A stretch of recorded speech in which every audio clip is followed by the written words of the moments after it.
This channel does not promote any violent, harmful, or illegal activities. All content provided by this channel is meant for an educational purpose only. সব খবর থাকবে, সব ছবি দেখাবো, তার পাশাপাশি আলোচনাও চলতে থাকবে। কোন কোন অতিথি এই মুহূর্তে আমার সঙ্গে রয়েছেন, নতুন করে আলোচনা যোগ দিয়েছেন, পরিচয় করিয়ে দিই। কংগ্রেসের তরফ থেকে রয়েছেন অরিন্দম গোস্বামী, স্বাগত। রয়েছেন চয়ন ভট্টাচার্য, বাংলাদেশের তরফ থেকে স্বাগত। রয়েছেন বিজেপির তরফ থেকে সর্বরী মুখার্জি, স্বাগত। এবং রয়েছেন বিশ্লেষক দেবাশিস ঘোষ, স্বাগত। বাইরে থেকে আমাদের সঙ্গে থাকবেন তৃণমূল কংগ্রেসের তরফ থেকে তন্ময় ঘোষ। একে একে যাই। দেবাশিস দা, আপনাকে দিয়ে শুরু করি। সকাল থেকে দেখলাম উদয়ন গুহ রাস্তায় নেমে পড়েছেন, জগদীশ চন্দ্র বর্মা বসুনিয়া রাস্তায় নেমে পড়েছেন, নিশীথ প্রামাণিক এখনো পর্যন্ত যে খবর বাড়ি থেকে বেরোননি। আজকে তো মানে বিশ্বের বৃহত্তম গণতান্ত্রিক যে দেশ, তার একটা মহোৎসব শুরু হলো। তো আমার তো মনে হচ্ছে পশ্চিমবঙ্গের অবস্থা দেখে ইরান ইসরায়েলের যে যুদ্ধের যে অবস্থা, আবহ, সেই আবহ প্রায় বোধহয় কুচবিহারে তৈরি হয়ে গেছে। মানে দেখুন, এটা তো আমরা এটা সবাই আশঙ্কা করেছিলাম যে যা কুচবিহারে, যেহেতু নিশীথ প্রামাণিক বা এরকম যে ক্যান্ডিডেটরা রয়েছেন, যে কুচবিহারে একটা সমস্যা হতে পারে।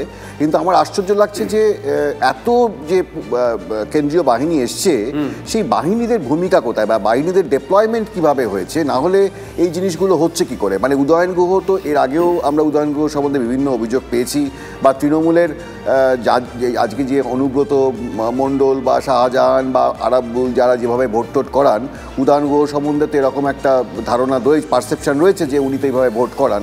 তো তাকে এতটা ফ্রি মুভমেন্ট তার হচ্ছে কি করে, মানে কেন্দ্রীয় বাহিনী করছে এটা কি? মানে এটা দেখতে হবে যে কেন্দ্রীয় বাহিনীর ডেপ্লয়মেন্টটা কারা করছেন, এবং সে যদি একই রকম হয়ে যায় পঞ্চায়েতের মতো, তাহলে তো মানুষ ভোট দিতে পারবে না।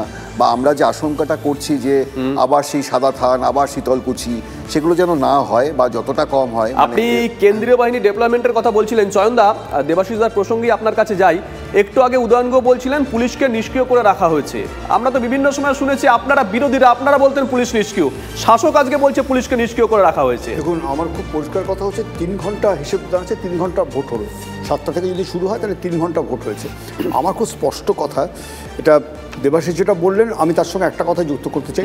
নির্বাচন কমিশন কি করছেন? নির্বাচন কমিশন কোচবিহারকে কতটা সেন্সিটিভ ভেবেছিলেন।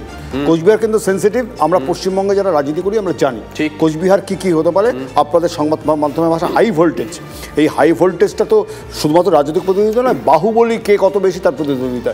এবং সবচেয়ে বড় কথা কি, একজন রাজনীতির কর্মী হিসেবে আমার কাছে বড় প্রশ্ন যেটা, সেটা হচ্ছে যে কীভাবে এতটা লাগামহীন সন্ত্রাস।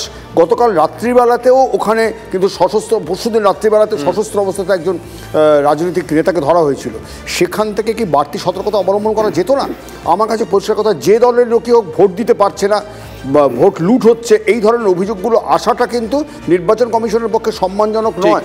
আমরা যা আশঙ্কা করছিলাম তাই হচ্ছে। সবচেয়ে বড় কথা কি জানেন তো, যখন নির্বাচন আচরণবিধি নিয়ে প্রশ্ন আমরা তুলেছি, সেগুলোতে যখন যথাযথ পদক্ষেপ না নেয়, তখনই আমাদের আশঙ্কা ছিল এই ঘটনা ঘটতে পারে।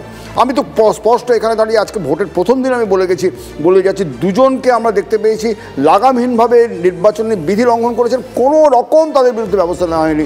একজন আমাদের মাননীয় প্রধানমন্ত্রী, একজন মুখ্যমন্ত্রী, দুজনে কারোর বিরুদ্ধে কোনো রকম স্টেপ নির্বাচন কমিশন নেয়নি। আমরা লাগাতার অভিযোগ করে ক্লান্ত হয়ে গেছি। আজকে দায়িত্বজ্ঞানহীন বিষয়টা নির্বাচন কমিশনকে নিতে হবে। সর্বরিদি, এখনো পর্যন্ত 4 ঘন্টা পেরিয়ে গেছে। যদি ভোট বলেন তাহলে 3 ঘন্টা পেরিয়ে গেছে। 3 ঘন্টা 12 মিনিট পাক্কা। কমিশনের ভূমিকা দেখুন, মুশকিলটা হচ্ছে ডেপ্লয়মেন্টটা, যেটা দেবাশিসদা বললেন, সেটা করে কিন্তু যারা লোকাল প্রশাসন, তারাই দেখিয়ে দেবে। বুথগুলো তারা তো চিনবার কথা নয়, কোনটা সেন্সিটিভ বুথ তাদের জানবার কথা নয়, কোন গলিটা সেন্সিটিভ সেটা জানবার কথা নয়, কোথায় গিয়ে দুষ্কৃতরা জমায়েত হচ্ছে সেটা তাদের জানবার কথা নয়। সেটা জানিয়ে দিচ্ছে যারা, তারা নানানভাবে মিসগাইড করছে, যেটা করে থাকে। এবং একটু আগে আমরা বাইরে আলোচনা করছিলাম যে বিভিন্ন রাজ্যে ভোট হচ্ছে, অফিস যাত্রীরা ভোট দিয়ে অফিস চলে যাচ্ছেন। কত স্বাভাবিক সেখানে জীবনযাত্রা, সেটা দক্ষিণবঙ্গই হোক, দক্ষিণ ভারতই হোক, কিংবা ধরুন রাজস্থানেই হোক, সকলে সাধারণভাবে তারা কাজের মধ্যেই ভোটদান, যেহেতু আমাদের অধিকার, এটা কাজটা করে চলে যাচ্ছেন। একমাত্র পশ্চিমবঙ্গ দেখুন শুরু হয়ে গেছে রক্তক্ষয়ী বিষয়।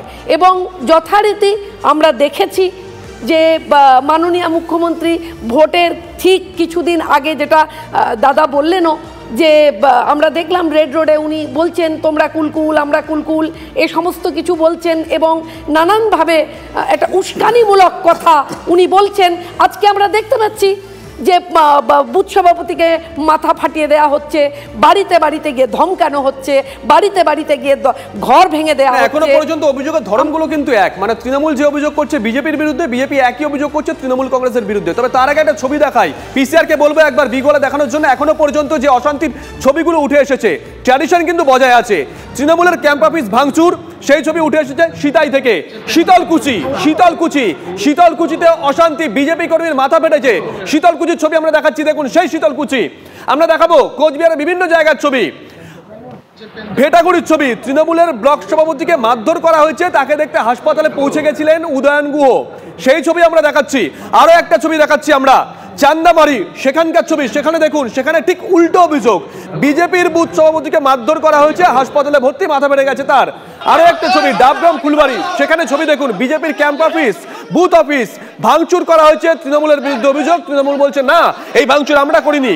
শীতলকুচি, আরো একটা ছবি, তৃণমূল বিজেপির সংঘর্ষ, সেই শীতলকুচি ছবি আমরা দেখাচ্ছি। অথচ শীতলকুচিতে সকালবেলা আমরা দেখেছিলাম ওই বুথে, অর্থাৎ 2021-এ যে বুথ সংবাদ শিরোনামে উঠে এসেছিল, যেখানে 4 জনের মৃত্যু হয়েছিল, সেখানে আমজনতা বলছিলেন কেন্দ্রীয় বাহিনীর জওয়ানরা রয়েছেন, নিরাপত্তা রয়েছে, আমরা আশ্বস্ত, এবার অন্তত কোনো রকম অশান্তি হবে না। সেই শীতলকুচিতে কিন্তু ইতিমধ্যে অশান্তি হতে শুরু করে দিয়েছে। কিন্তু তাৎপর্যপূর্ণ বিষয় হচ্ছে, ঠিক 1 বছর আগে পঞ্চায়েত নির্বাচনের সময় শাসকের বিরুদ্ধে বিরোধীরা যে অভিযোগ করত, আজকে লোকসভা নির্বাচনে শাসক ঠিক একই অভিযোগ করছে। এখনো পর্যন্ত মোটামুটি 37-38টা অভিযোগ নির্বাচন কমিশনে জানিয়ে দিয়েছে তৃণমূল কংগ্রেস। বেলা যত গড়াচ্ছে সেই ছবিটা বোধহয় পাল্টাতে পারে, নজর থাকবে আমাদের, অন্তত ট্র্যাডিশন সে কথাই বলছে। সব ছবি দেখাবো, সব খবর দেবো একটা ব্রেকের পর।